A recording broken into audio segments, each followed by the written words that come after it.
আরেকটি ক্ষেত্র রয়েছে যেখানে চীনা বিজ্ঞানীরা সবচেয়ে অত্যাধুনিক প্রযুক্তির মাধ্যমে ভবিষ্যতের পথে নেতৃত্ব দেওয়ার চেষ্টা করছেন, সময়কে জাদুর মতো ব্যবহার করে।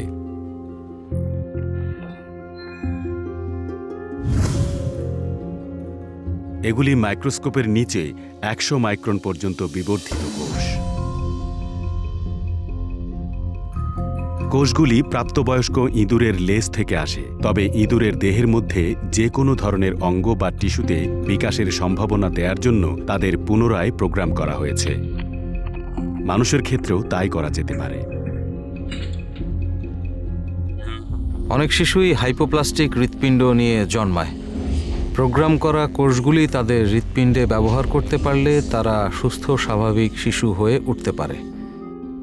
এই প্রযুক্তি বৈজ্ঞানিক কল্পকাহিনী নয়, এটা একদিন বাস্তবে পরিণত হবে।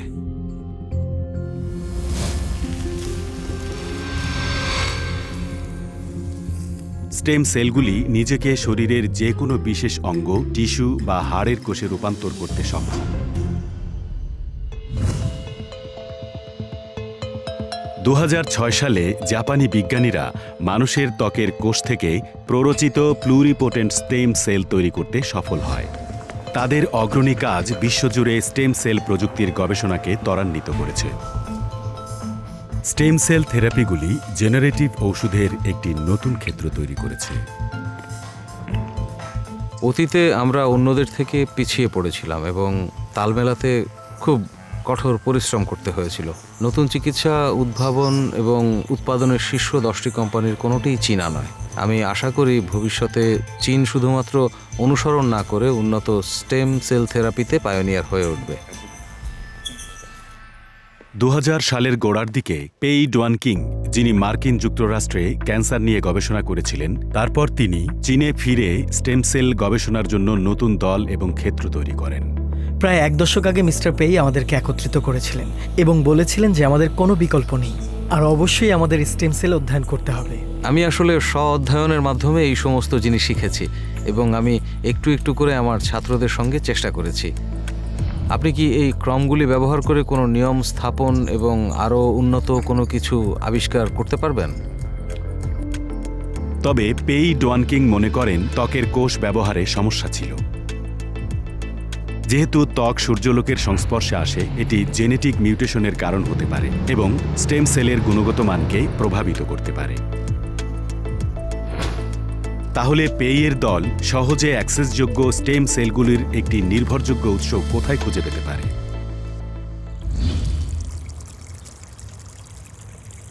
পেই ডুয়ানকিংয়ের সমাধান কারো কাছে বিচিত্র মনে হতে পারে। আমি একবার একটা আর্টিকেলে দেখেছিলাম যে প্রস্রাবে জীবন্ত কোষ থাকতে পারে। পরে আমরা দ্রুত প্রস্রাবের জীবন্ত কোষকে স্টেম কোষে পরিণত করি। আসলে সত্যি বলতে প্রস্রাব সহজলভ্য হওয়ায় আমরা আমাদের সাফল্য নিয়ে সত্যিই খুবই আনন্দিত। ইউরিনের ছোট্ট বোতল খুলে দিল এক নতুন জগৎ। পেই ডুয়ানকিংয়ের দল ইঁদুরের মধ্যে ইউরিন থেকে উদ্ভূত স্টেম সেল প্রদান করেছিল।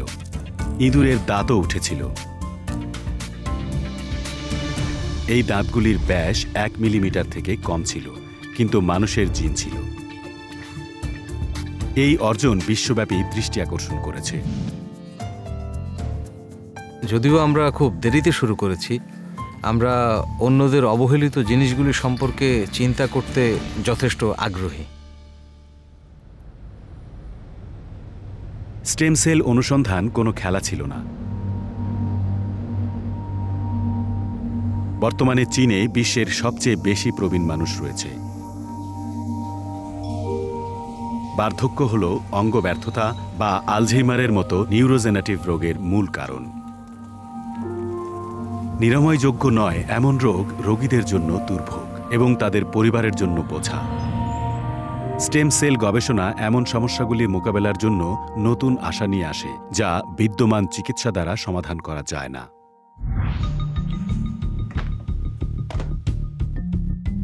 এখন পেইয়ের দল ইউরিন থেকে প্রাপ্ত প্লুরিপোটেন্ট স্টেম সেল দিয়ে মানবদেহের বাইরে লিভারের টিস্যু তৈরি করার চেষ্টা করার জন্য আরও সাহসী পদক্ষেপ নিয়েছে। সেজন্য আমি তখন দাঁত বানাতে চেয়েছিলাম। আমি যদি বুঝতে পারি যে কিভাবে দাঁত তৈরি করা যায়, তবে এটি লিভারের পার্থক্যের জন্য সহায়ক হবে, কারণ তাদের একই বৈজ্ঞানিক নিয়ম।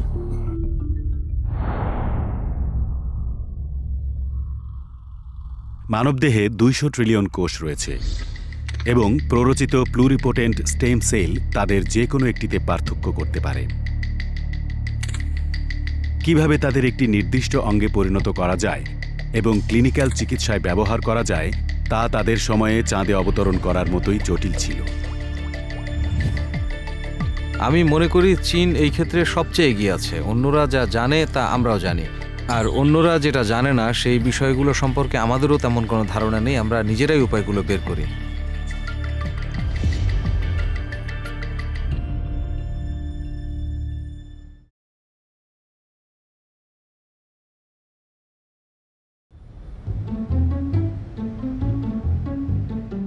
পুনরুজ্জীবিত ওষুধ ক্ষতিগ্রস্ত অঙ্গ এবং টিস্যু পুনর্গঠন করতে পারে।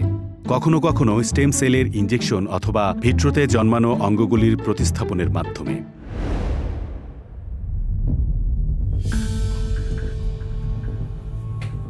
এক মাস আগে আহুই দুর্ঘটনাবশত বেশ উঁচু থেকে পড়ে গিয়ে মেরুদণ্ডে গুরুতর ব্যথা পান। আচ্ছা শুনুন, অস্ত্রোপচারের পরে অপারেশনের স্থানটি ব্যথা হতে পারে। আমার কাশি দিলে অনেক বেশি কষ্ট লাগে। প্রাচীন মিশরের ইতিহাসে মেরুদণ্ডের আঘাতকে নিরাময়যোগ্য রোগ হিসাবে বর্ণনা করা আছে।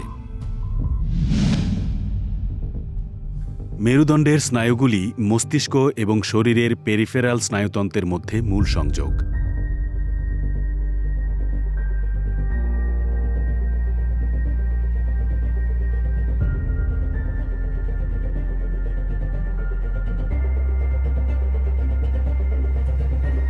গুরুতর আঘাতের ফলে প্যারালাইসিস হতে পারে।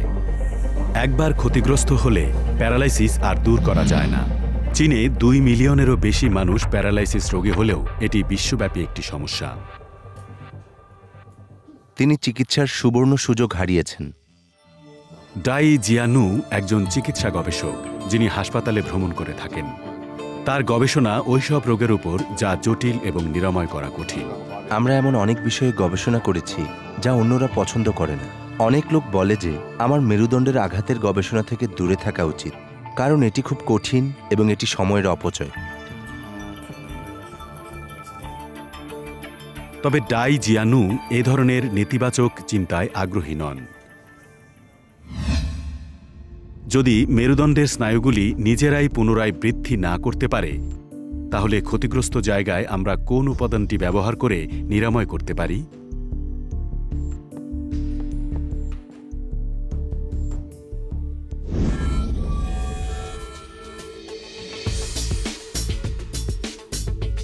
কখনো কখনো ক্ষত বা অঙ্গগুলি একটি এক্সট্রা সেলুলার ম্যাট্রিক্স ব্যবহার করে মেরামত করা যেতে পারে, যার চারপাশে নতুন কোষ জন্মাতে পারে।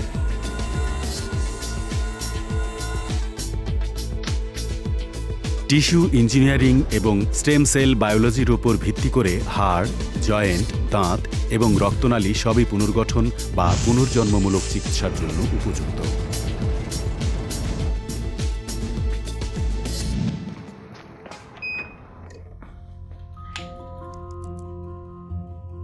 আমি নিউরোলজিক্যাল হাসপাতালের রোগীদের কাছ থেকে 1000টিরও বেশি ইমেল পেয়েছি যারা মেরুদণ্ডের আঘাতে ভুগছেন। স্পাইনাল নার্ভ ড্যামেজের চিকিৎসার জন্য স্টেম কোষগুলি মূল ভূমিকা রাখতে পারে। তবে এর প্রযুক্তিগত একটি সমস্যা রয়েছে যা অগ্রগতিকে বাধাগ্রস্ত করে রেখেছে। স্পাইনাল কর্ড নার্ভ টিস্যুর সাথে সামঞ্জস্যপূর্ণ একটি স্টেন্ট প্রয়োজন এবং এখনো পর্যন্ত এই ধরনের সরঞ্জাম তাদের হাতে নেই।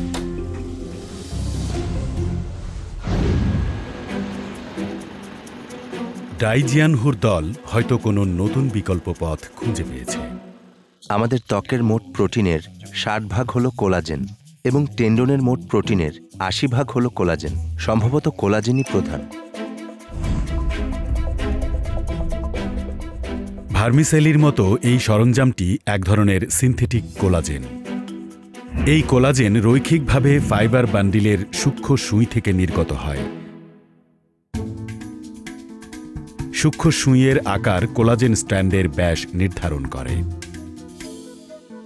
ফাইবার বান্ডিল গঠিত হলে এই স্ট্র্যান্ডগুলি মেরুদণ্ডের টিস্যুর সাথে সামঞ্জস্যপূর্ণ একটি স্তর তৈরি করবে। স্পাইনাল কর্ডের ক্ষতিগ্রস্ত অংশ ঠিক করার জন্য স্টেম কোষগুলি ধীরে ধীরে বৃদ্ধি পাবে।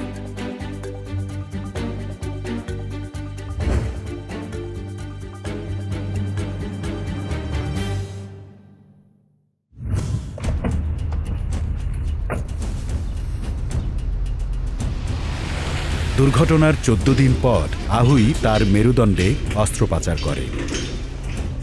নতুন বায়োমেটেরিয়াল স্টেন্ট দিয়ে সার্জনদের সহায়তা করতে টাই জিয়ানুর দল এগিয়ে আসে।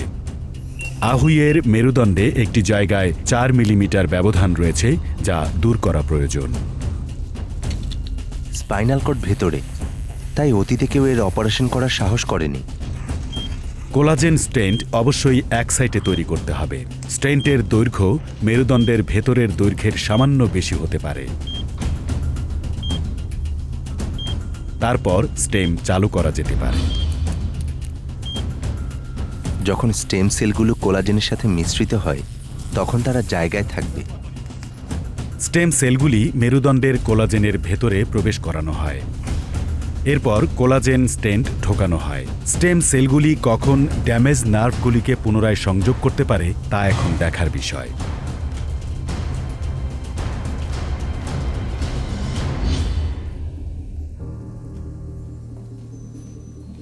হাইলং এই হাসপাতালের প্রথম রোগী যিনি এই ধরনের অপারেশন করিয়েছিলেন।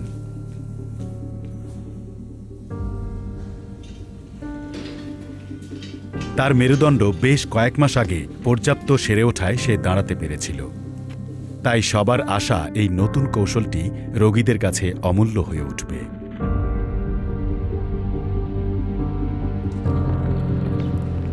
চীনে রিজেনারেটিভ মেডিসিন এবং টিস্যু ইঞ্জিনিয়ারিং নিয়ে গবেষণায় বিনিয়োগ ইতিমধ্যেই বিলিয়ন ইউয়ানে পৌঁছেছে। দেশের সেরা চিকিৎসকরা আরও বিকশিত করতে সাহায্য করায় ভবিষ্যৎ নিয়ে সবাই আরও আশাবাদী।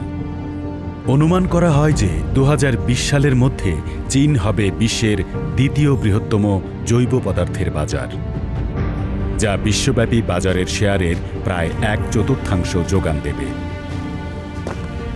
শুরুতে আমরা কিছুই করতে পারিনি, কিন্তু আমরা চ্যালেঞ্জ মোকাবেলা করি। এখন আমরা তা করতে পারি, যা একসময় অসম্ভব বলে মনে করা হতো। আধুনিক বৈজ্ঞানিক চিকিৎসার এই পথিকৃতরা আমাদের ভবিষ্যৎ তাদের হাতে ধরে রেখেছে। বৈজ্ঞানিক পদ্ধতি আমাদের বোধ শক্তির পরিবর্তন করেছে, তবুও এই অর্জন কেবলমাত্র শুরু। ভবিষ্যতে যা নিয়ে আসবে তা এখনও আমাদের চিন্তাধারার বাইরে।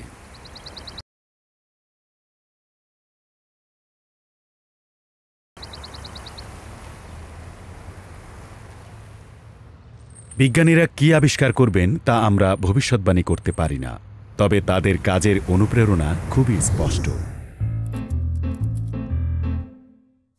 ট্রি শ্রু ভাইরাসগুলিকে অধ্যয়ন করতে ব্যবহৃত হয়, তবে এর এখনও কোনো নিরাময় নেই।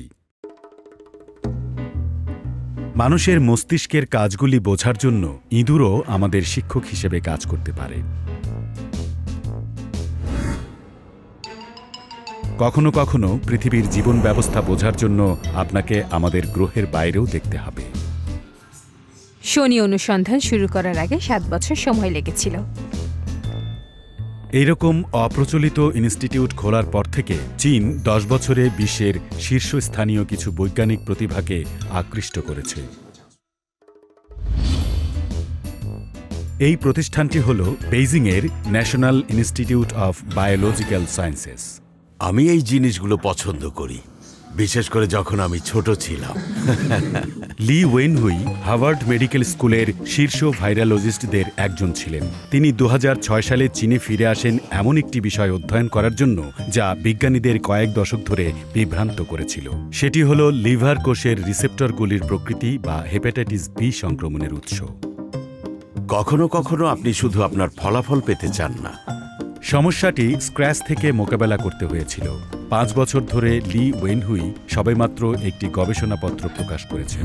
বেইজিংয়ের national institute of biological sciences পর্যাপ্ত তহবিল এবং সময় দিয়ে তাকে সমর্থন করেছে। আমাদের ইনস্টিটিউটের পরিচালক বলেছেন তিনি সমস্ত প্রয়োজনীয় সহায়তা প্রদান করবেন। এটি আমাদের বিজ্ঞানীদের উপর নির্ভর করে যে তারা যা সবচেয়ে গুরুত্বপূর্ণ বলে মনে করেন তা বেছে নেয়া। যারা স্পষ্ট শুনতে পায় না তারা সামনের সারিতে বসতে পারে। যে শিক্ষার্থীরা প্রথম সারিতে বসতে সাহস করে তারা অবশ্যই ভবিষ্যতে বড় কিছু করবে। ওয়াও জিয়াওডং জাতীয় জীববিজ্ঞান ইনস্টিটিউটের পরিচালক। উদ্ভাবনকে উৎসাহিত করা তার দায়িত্ব। অস্পষ্টভাবে বলতে গেলে আমরা যা করি তা সম্পূর্ণ মৌলিক। আপনি অন্য কোথাও এ সম্পর্কে পড়তে পারবেন না।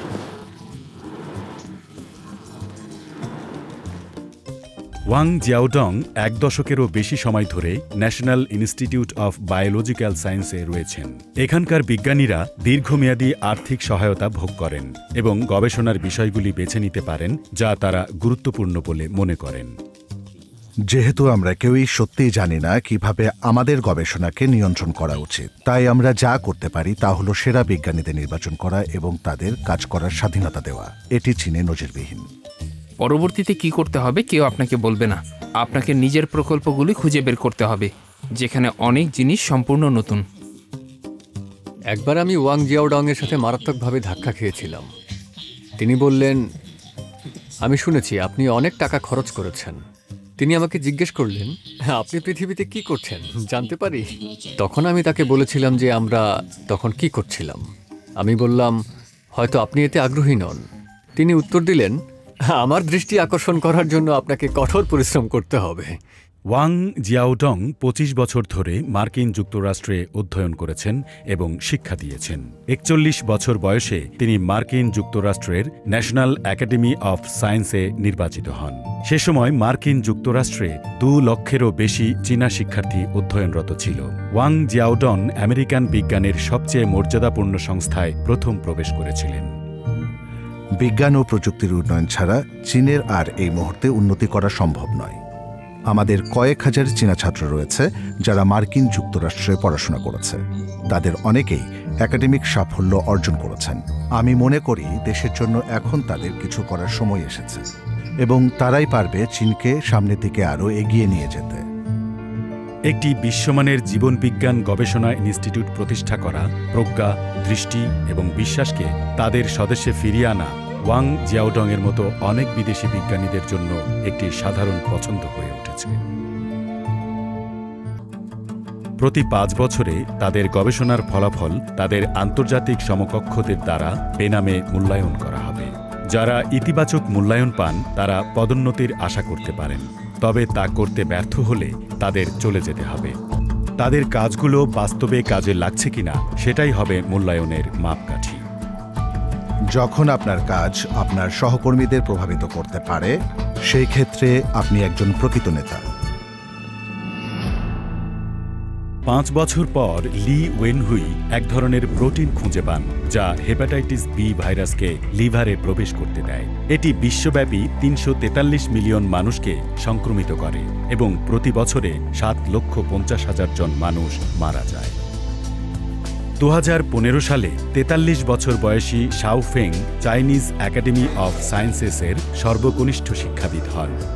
মানুষের ইমিউনি সিস্টেম নিয়ে তার গবেষণার ফলে প্রাণঘাতী সেপসিসের মতো রোগের নতুন ঔষধি চিকিৎসা পাওয়া যায়।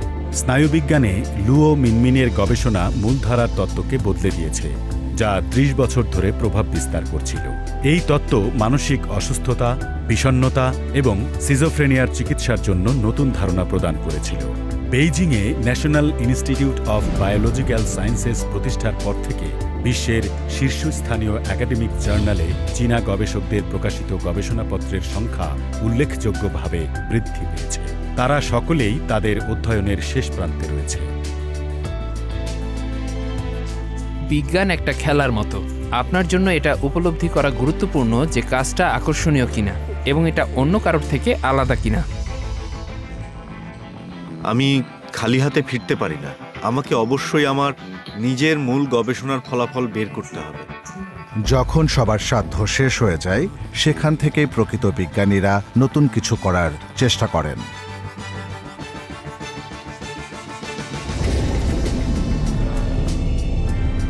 চীন বিজ্ঞান ও প্রযুক্তির অন্যতম বিশ্বকেন্দ্রে পরিণত হয়েছে। আমাদের সামনে কি ধরনের ভবিষ্যৎ রয়েছে এটা সম্ভবত আমাদের কল্পনারও বাইরে। একটি বিষয় নিশ্চিত, জীবন বিজ্ঞান এত দ্রুত বিকশিত হচ্ছে যার ফলে পৌরাণিক কাহিনী এবং কিংবদন্তিগুলিকে অজ্ঞতার ছায়া বলে মনে হচ্ছে। আমাদের চোখের সামনে একটি উজ্জ্বল নতুন ভবিষ্যৎ রয়েছে।